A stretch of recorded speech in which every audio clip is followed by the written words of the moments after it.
Dua, tiga, Bismillahirrahmanirrahim.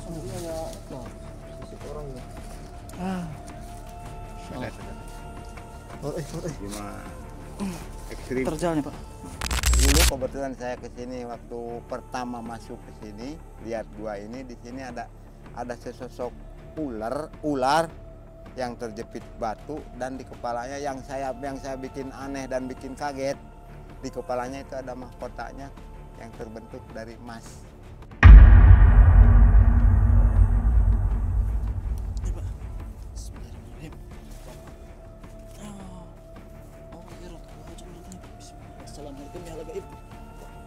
Sekarang juga ada. Oh, sekarang juga ada.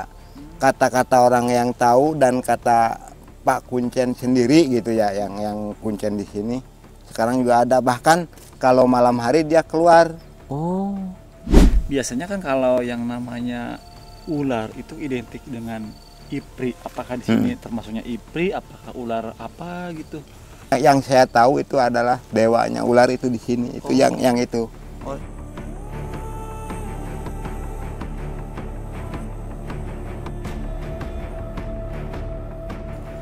Assalamualaikum warahmatullahi wabarakatuh. Bertemu lagi bersama saya Kang Aang di Kartika Air TV. Oke teman-teman, di video kali ini kita akan mengunjungi Goa Alit. Kalau bahasa Sundanya gola, kalau bahasa Indonesianya goa kecil. Cuman disebut Goa Alit dulu kon katanya. Saya di sini kata sang juru kuncen atau orang-orang yang di sini nggak boleh ngomong langsung di sini ya. Jadi kita pelan saja. Jadi kata warga sekitar sini, kenapa dinamakan dengan Goa Alit? Ini di dulunya ada ular besar terjepit di sini. Jadi kenapa, dan di samping itu goa ini juga disebutnya juga dengan goa racun. Kalau dulu ada orang yang begitu masuk itu baunya udah menyengat dan mungkin berbahaya juga.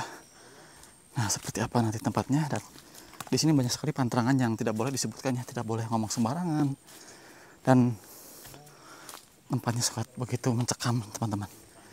Kata yang antar kita nggak boleh ngomong yang apa yang ada disebutkan di sini. Contoh yang tadi saya sebutkan. Nah, biar teman-teman tidak penasaran, kita sedikit akan mencoba masuk ke dalam. Seperti apa sih goa racun atau goa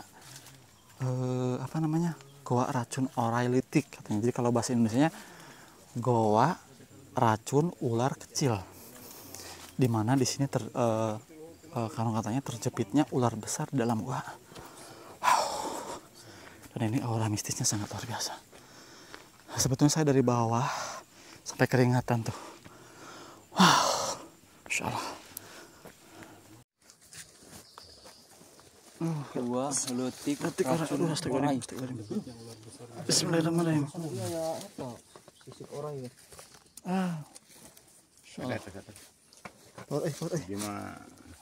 Ekstrim. Terjalnya Pak. Terjal banget. Lubang, banyak lubang. Dingin ya Pak? Dingin.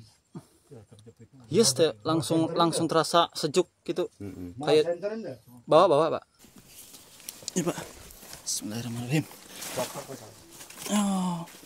Oh iya, gua harus coba artinya Pak. Bismillah. Assalamualaikum ya gaib. Oh, kesini ya? Iya. Oh, lebih dalam lagi Pak. Masya Allah. Berarti ini lebih dari 100 meter Pak? Iya Pak. Itu kayak ada ular Pak ya? Oh iya, jangan disebutin ya. Oh, astaga. Ya udah, mungkin kita ngobrol-ngobrol. Oh, ini juga. maksudnya aku mah ya. Nah, ini gua. Ini gua. Jadi kalau dalamnya tuh kayak ruangan Itu kayak ruangan. Ini bagaimana Pak? Mau di dia mah atas ikut kayak nyari sembarangan. Oh, ke bawah lagi ya? Oh itu ke situ. Tadi ayah deh Pak. Ayah. Tuh. Tapi berarti orang nggak berani masuk ya Pak? Iya. Tapi kayak bekas apa gitu ya? Kayak bersih gitu ya, kayak bekas. Ya udah, jangan lama-lama Pak. Oh, ke atas juga ada. Iya ada. Masya Allah. Yang ke situ. Tadi ke itu sini. bawah. Berarti ada 5 jalur ya? Iya. Ke bawah 2. Iya. Di sini 1 Tiga. di atas. Nah, mohon maaf, ini yang anehnya Pak. Ini kan jarang ada orang yang masuk ke sini. Iya. Tapi kayak bekas apa gitu, ledug gitu lah untuk bahasa Sunda namanya. Lening gitu. Udah. Kita lanjut ngobrol di luar saja. Bismillahirrahmanirrahim. Oh, insyaallah. Alhamdulillah teman-teman, kita sudah bertemu dengan Pak Koko ya, selaku narasumber yang dimana beliau ini salah satu orang yang rumahnya dekat sekali dengan gua apa tadi ya, lupa lagi. Gua alit. Gua Alit Racun Racun Orai. Orai. Nah, dan beliau juga tahu dengan alur cerita kenapa kok gua tersebut bisa dinamakan Gua Alit Racun Orai. Apakah gua tersebut bentuknya kecil? Apakah gua tersebut ada racunnya? Apakah gua tersebut ada ularnya? Saya kurang paham juga. Mungkin nanti akan dijelaskan oleh Pak Koko selaku warga setempat. Mungkin sebelum kita melanjutkan ke obrolan selanjutnya, saya pengen menanyakan kabar Pak Koko terlebih dahulu. Assalamualaikum Bapak. Waalaikumsalam warahmatullahi wabarakatuh. Gimana kabar Bapak Koko? Alhamdulillah. Dan di sampingnya boleh diperkenalkan Boleh? siapa Pak? Nama saya Bapak Koko. Ini Bapak Aja. kebetulan Bapak Limas gitu ya. Oh, Kebetulan Bapak Limas dan namanya juga Bapak Yana gitu. Oh Bapak Yana. Bapak Yana. Dan kenapa sih kok Pak Koko ini ditemani bersama Pak Yana? Dikarenakan ini lokasi ini teman-teman, bukan sembarangan orang yang bisa datang ke lokasi ini, dan konon katanya juga di lokasi ini kita tidak boleh ngomong sembarangan. Makanya tadi pasti pembukaan saya hanya bisa mengucapkan saya sedang berada di suatu goa. Entah goa apa saya tidak bisa menyebutkan karena tidak boleh sembarangan. Betul Pak? Iya. Mungkin dijelaskan oleh Pak Koko. Jadi menurut Pak Koko, gua ini kenapa kok dinamakan Gua Alit Racun Orai itu? Alasannya kenapa Pak? Boleh dijelaskan? Ya, setahu saya dikarenakan gua itu dinamakan Gua Alit Racun Orai.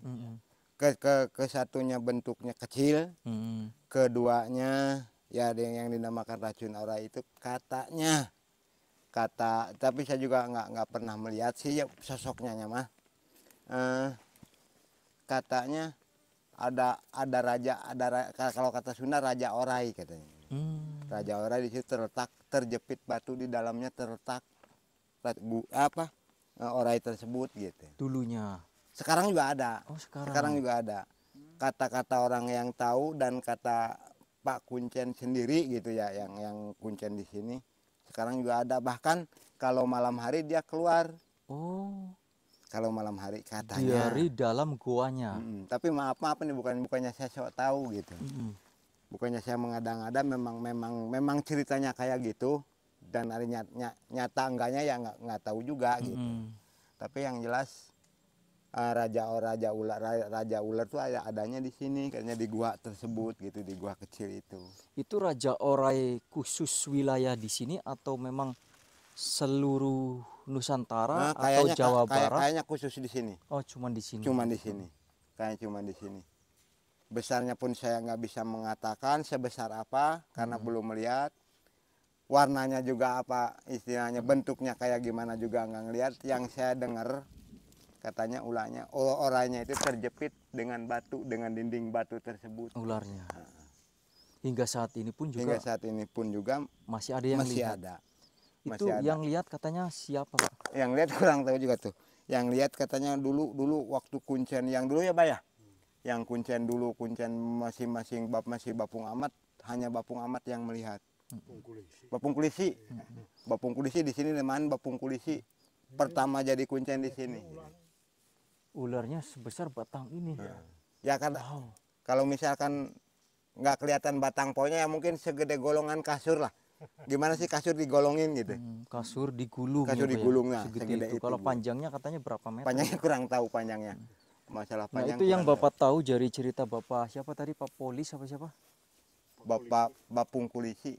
Papung Kulisi. Bapung. Itu Kulisi. Ciri-cirinya seperti apa ular tersebut Pak? Atau ada mahkotanya di atasnya? Enggak ada yang yang kelihatan dengan mata biasa gitu ya, bukan dengan mata batin. Yang kelihatan mata biasa kayaknya kayak batu terjepit batu juga, padahal itu ternyata orai tersebut gitu. Oh, yang dilihat oleh orang-orang seperti kita yang tidak memiliki mata batin, Heeh. berarti terlihat hanya seperti batu Seperti biasa, batu biasa yang terjepit yang batu terjepit batu juga. Akan tetapi kalau orang yang mempunyai indera keenam, juga. Iya, berarti dilihatnya itu merupakan sosok orai. dewa ular Oh, iya, yang terjepit batu. iya. Nah, kenapa kok bisa terjepit batu, Pak? Atau memang ular tersebut lagi lewat terus batunya jatuh, atau memang sengaja zaman dulunya ular tersebut dikutuk untuk menjaga tempat itu? Itu Ya seperti apa, Pak? kemungkinan batu itu untuk apa, ular itu untuk menjaga batu itu, untuk menjaga gua itu. Saya dikarenakan sampai sekarang enggak seorang pun yang masuk ke situ gitu. Enggak seorang pun yang masuk ke situ, apalagi orang sini. Nggak ada yang berani. Enggak ada yang berani masuk ke situ. Termasuk saya. Termasuk saya sendiri. Dikarenakan jangankan masuk ke dalamnya, di luarnya aja udah baunya udah nggak ketulungan. Udah kelewatan lah gitu. Tapi kalau misalkan untuk orang-orang tersebut yang misalkannya masuk ke gua tersebut itu nggak merasakan aroma bau apa, biasa aja, berarti orang-orang tersebut gimana berarti, Pak? Ya Termasuk kemungkinan sih orang-orang tersebut juga kalau misalkan merasakan baunya mungkin merasakan, cuman ya namanya di situ kan nggak boleh ngomong sembarangan. Jangankan kita menyebut hal yang menyangkut di gua itu, kita ngomong sembarangan aja, ngomong misalkan aduh ada ini ada itu, udah nggak boleh itu di situ sebenarnya. Misalkan kita ada ular kecil lewat aja, udah jangan sampai diganggu, jangan sampai diomongin gitu. Oh, berarti kita cuek di sana. Cuek di sana, harus diem lah gitu. Jadi kalau walaupun kita penasaran harus di dalam hati dulu gitu. Nah, begini Pak, mohon maaf tadi di awal tadi saya sempat spontan menyebutkan itu bahwa tadi di sana emang yang saya lihat kelihatan ada yang terjepit sih gitu. Nah, itu apa nggak apa-apa, Pak? Saya tadi spontan juga sih, kelihatan kayak di bawah itu kan ada himpitan ya. Kayak ada mata, ada kepala ular lagi kejepit gitu. Berarti nggak apa-apa itu? Ya, atau nggak emang apa-apa. Ya nggak apa-apa itu, kalau cuma ngomong gitu nggak apa-apa gitu. Apalagi kita kan ini udah agak jauh wilayah, walaupun masih wilayah gua. Gitu. Nah begini Pak, mohon maaf ya, di sini saya mungkin agak menyinggung kekayaan. Biasanya kan kalau yang namanya ular itu identik dengan ipri. Apakah di sini termasuknya ipri? Apakah ular apa gitu? Kalau masalah ular ipri itu, masalah ular ipri apa ular apa itu saya nggak tahu. Yang penting yang saya tahu itu adalah dewanya ular itu di sini. Itu yang itu. Oh, dewa ular berarti. Iya. Dewa ular. Dewa ular berarti kan lebih dari raja berarti. Iya. Berarti kan dewanya raja ular. Tapi khusus untuk wilayah sini katanya gitu. Untuk wilayah Indrasila. Emang sih kalau untuk wilayah di sini kan banyak, kan di sini juga kata orang ada di wilayah Kuningan ya. Ada ikan dewa ya. Ikan dewa, ada dewa ular. Mungkin dulunya di sini tempat berkumpulnya mungkin para dewa. Dan memang kalau di Kuningan itu tepatnya di situ Sanghyang ya. Di situ Sanghyang itu terletak Desa Sanghyang ya, Desa Sanghyang.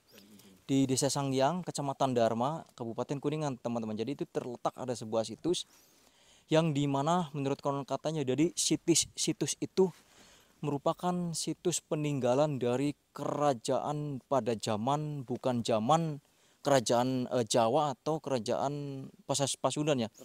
Jadi kerajaan Nusantara. Kalau zaman dulu itu Nusantara, kerajaan paling tertua sebelum raja-raja yang ada di Indonesia ini. Jadi itu menguasai seluruh dunia berarti ya kalau Nusantara itu berarti. Bisa jadi. Makanya di sini ada namanya ular dewa. Waduh, merinding juga nih saya nyeritakan. Nah, mohon maaf, apakah goa ini ada kaitannya dengan goa kekayaan gitu, Pak? Gua ini nggak ada. Oh, nggak ada kaitannya dengan kekayaan. Tapi adakah orang yang pernah bertapa atau tirakat gitu? Di gua ini nggak ada. Nggak ada. Nah, tapi yang saya aneh Pak, itu kan katanya tadi jarang orang yang masuk, bahkan tidak ada orang. Tapi kayak ada tapak-tapak bekas injakan atau bekas apa gitu. Itu kenapa tuh, Pak? Ya mungkin makhluk halus lah, dikatakan makhluk halus lah. Kayak bersih gitu, Pak. Mungkin ya orang-orang yang di dalam situ mungkin. Nyacek apa kata orang Sunda mungkin orang yang diam di situ gitu. Makhluk astral gitu. Makhluk Tapi astral. kalau makhluk-makhluk kan itu tidak bisa menapak bahkan ngambang. Ataukah memang di luar layar Bapak mungkin ada orang yang menyelundup untuk ritual, untuk apa di belakang. Takutnya kayak gitu. Soalnya kan kalau tempat-tempat sakral seperti itu kan biasanya mujarab katanya ini mah. Ya mungkin ya kurang tahu juga masalah itu gitu. Tapi yang saya tahu dan yang saya udah pernah dengar, ke situ tuh nggak ada yang minta apa-apa. Nggak ada sama sekali. Yang di gua Beda yang di gua yang lain gitu. Kayak yang di sini kan namanya gua Minturaga gitu, guanya orang yang minta siapa? Lebeg itu. Lebeg. Nah, kalau untuk ini kan di tempat ini kan gua tuh ada 5. Iya. Apakah setiap guanya itu beda-beda penghuni? Apakah ada satu yang menguasainya gitu? Beda-beda kayaknya. Kayaknya beda-beda. Saya juga baru tapi maaf nih. Ya bukan mau saya tahu ya, dan saya katakan lagi itu jangan sampai ada apa-apa di balik semua ini gitu ya. Saya cuma menerangkan setahu saya semampu saya gitu. Sama yang di sini yang istilahnya yang diam di sini juga saya minta maaf yang sebesar-besarnya gitu. Terus sama juga gitu. Saya minta maaf kurang jelas lah gitu karena sepengetahuan saya cuma segitu gitu. Nah, itu awal menemukan gua ini dulunya seperti apa, Pak? Ceritanya. Kenapa kok Bapak bisa tahu lokasi gua ini gitu? Gua ini yang gua Yang tadi yang gua saya yang sampaikan. tadi mah itu dengan secara tidak sengaja. Tidak sengaja sama ada orang hilang ceritanya. Dulunya. Orang hilang dulunya. Coba diceritakan, Pak. Orang kampung sini orang hilang. Pada nyari itu. Kebetulan di situ ada batu yang ada lubang tertutup batu, dipukul bunyi didorong batunya ternyata ada lubangnya gitu. Nah, itulah gua itu. Gitu. Gua ini yang gua jadi tadinya nggak sengaja gitu, nggak sengaja. Bahkan bukan nggak sengaja, nggak tahu ada gua gini gitu. Oh, berarti awal mulanya menemukan gua alit racun orai itu dulunya ada orang sini yang hilang. Terus orang tersebut masyarakat mungkin nyari sampai ke arah gua tersebut. Iya. Nah, kemudian suatu ketika menemukan sebuah lubang, batu dipukul itu berbunyi, di dalamnya ternyata ada gua. Tapi itu orang yang hilang tersebut ada di dalamnya enggak, Pak? Nggak ada. Nggak ada.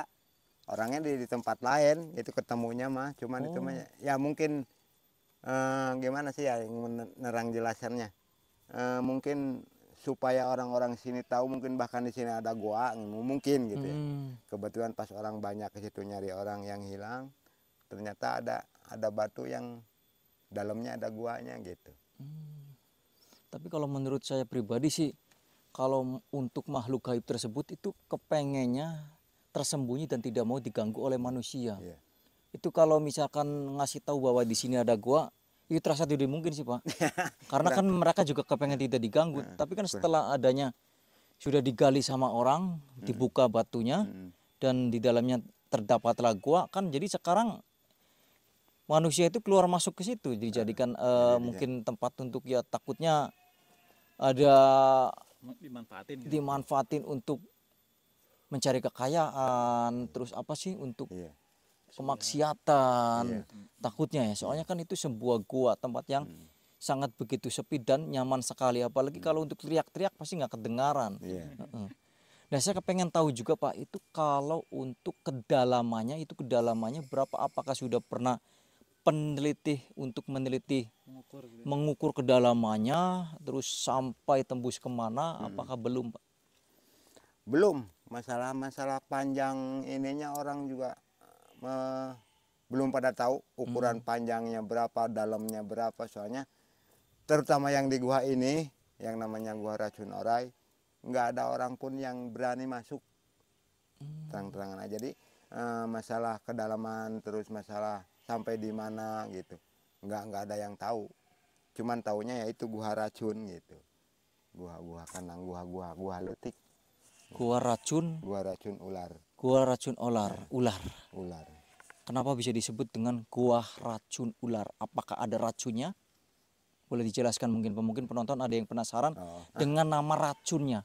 Apakah setelah masuk ke situ terkena racun ataukah disembur racun atau apa itu? Ya itu kalau masalah ngejelasin itu saya kurang paham. Tapi yang jelas dulu waktu saya masih kecil, masih istilahnya masih kanak-kanak, dulu pernah ngikut sama Bapung Amat, Kuncen yang kedua kalau nggak salah. Nah, masuk ke situ, jangankan masuk ke dalam, di luarnya aja udah baunya udah nggak tahan lah. Bau gimana gitu. Baunya itu seperti apa? Belerang, Seperti bau belerang, kentut atau apa? Seperti belerang baunya dulu mah, tapi sekarang kan buktinya kita masuk ke situ cuman masuk doang di mulut guanya mah nggak tercium bau belerang gitu ya. Oh, berarti dulu Bapak pernah di luarnya aja sudah baunya menyengat. Iya. Makanya dikasih nama Kayak gua racun ular. Nah, mungkin terakhir Pak, Iya. Bapak mungkin bisa jelaskan. Ini kan ditemukannya secara tidak langsung. Iya.